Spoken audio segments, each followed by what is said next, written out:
Today I have an email from a subscriber who has her husband in ICU with a lung transplant or after lung transplant, and he can't be liberated off the ventilator and the trach.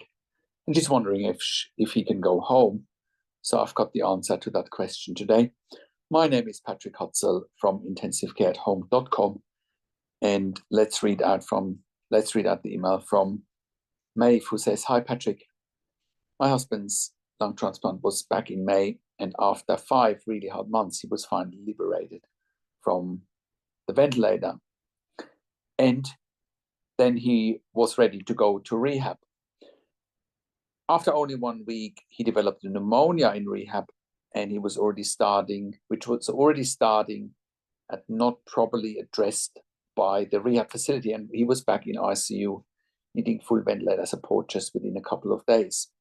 This ICU tried a different kind of weaning called volume support.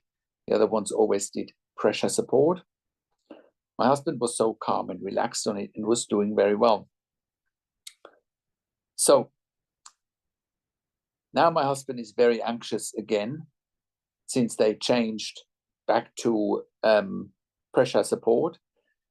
And because he's anxious, his CO2 levels are always high on the pressure support, and no one will listen to us. They have my husband labeled as quote unquote unmotivated and anxious, which has changed how every treating team treats him. Because of that, I want him at home and weaning off the ventilator and tracheostomy at home. Please let me know how you can help. And I'm not sure if my husband will ever be truly liberated from a ventilator and the tracheostomy. But at this point in time, I just want him home and somewhere where he's treated kindly." Well, thank you, Maeve, for writing in, and I'm very sorry to hear that your husband is still on a ventilator and that they are changing the ventilation settings back and forth, and they're not sticking with what seems to work for him. That's very sad to hear, and it's also very sad to hear that they're quote-unquote labeling him as unmotivated and anxious, because clearly he has shown that on some ventilator settings he can be weaned off the ventilator. And it's very sad to hear that you feel like he's not treated kindly. That's very sad, actually, that health professionals, whether doctors, nurses, are judging your husband for the choices that he wants to make. In any case, this sounds like we can definitely take your husband home. There shouldn't be an issue here in taking him home. I mean, we are looking after ventilated and tracheostomy clients at home, especially since he's been in ICU for so long now. The cost is spiraling out of control. Not that this should ever be a cost issue. It should be a patient care issue, not a cost issue. But if your husband is not on inotropes, if he's medically stable and the main issue is weaning off the ventilator, then absolutely we should take him home. We can set you up with the equipment that he needs: ventilators, suction machines, monitors. We can help you with the funding side of things, with the Advocacy, who's going to pay for it. But regardless, the cost of intensive care at home is around 50%, 50, of the cost of an intensive care bed. Therefore, it is a win-win situation, and it makes perfect sense. Then once that's handled, then we can create a team of critical care nurses that are suited to work in your home and can help your husband to get off that ventilator. So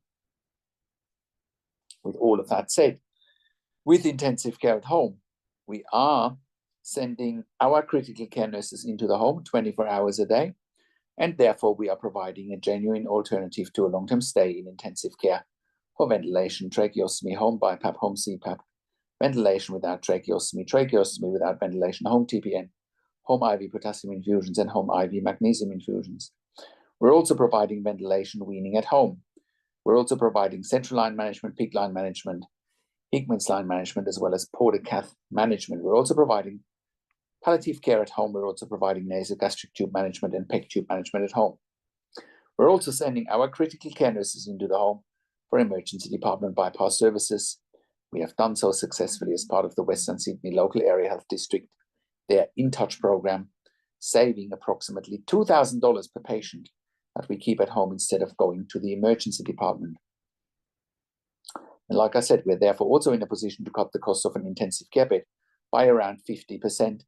An intensive care bed costs around $5,000 to $6,000 per bed day. Our service costs between $2,500 to $3,000 per bed day, and we're freeing up the most sought after bed in the hospital, which is the ICU bed.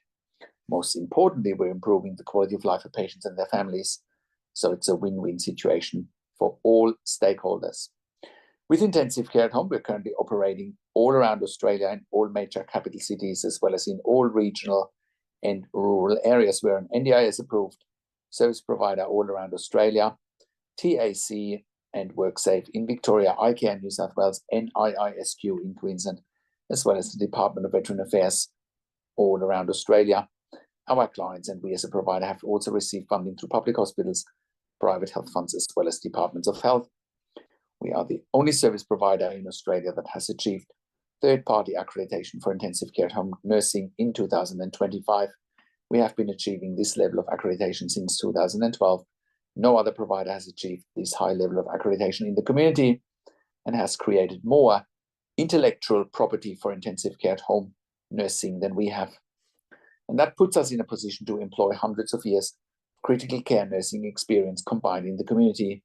No other service provider in 2025 employs a higher skill level in the community than we do, which enables us to look after the highest acuity adults and children in the community in Australia safely. And if you're at home already and you're watching this and you realize that you don't have the right level of support, I'll give you a very tangible example today. One of our first clients over 10 years ago was a client who was at home on a ventilator with a tracheostomy with a support worker model 24/7. Of course, support workers cannot look after a client at home on a ventilator with a tracheostomy.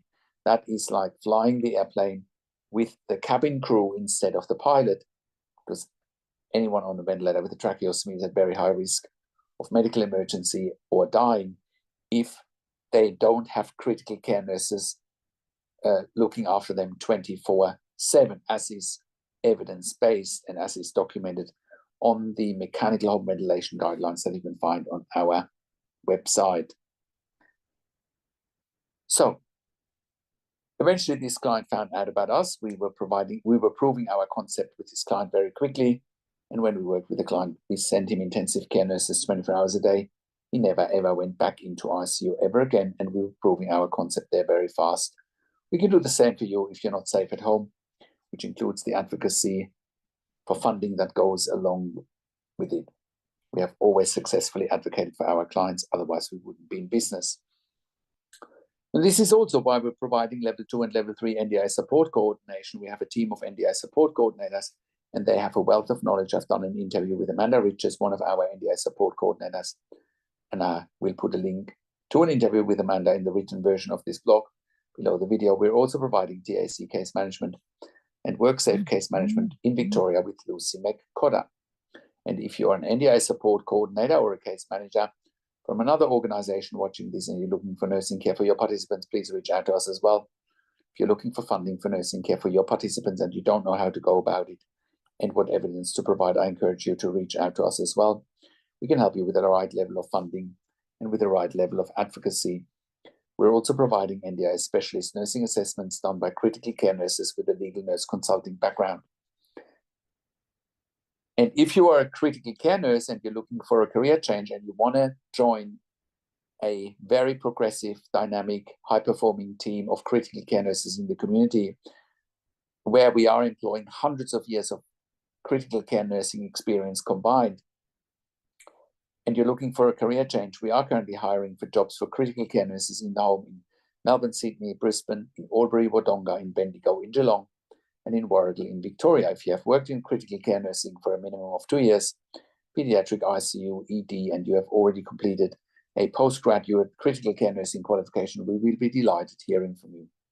I have a disclaimer, because we are offering a tailor-made solution for our clients, which includes regular staff. Our clients do want the same staff coming over and over again because they are so vulnerable and so special, and that's why we need regular staff.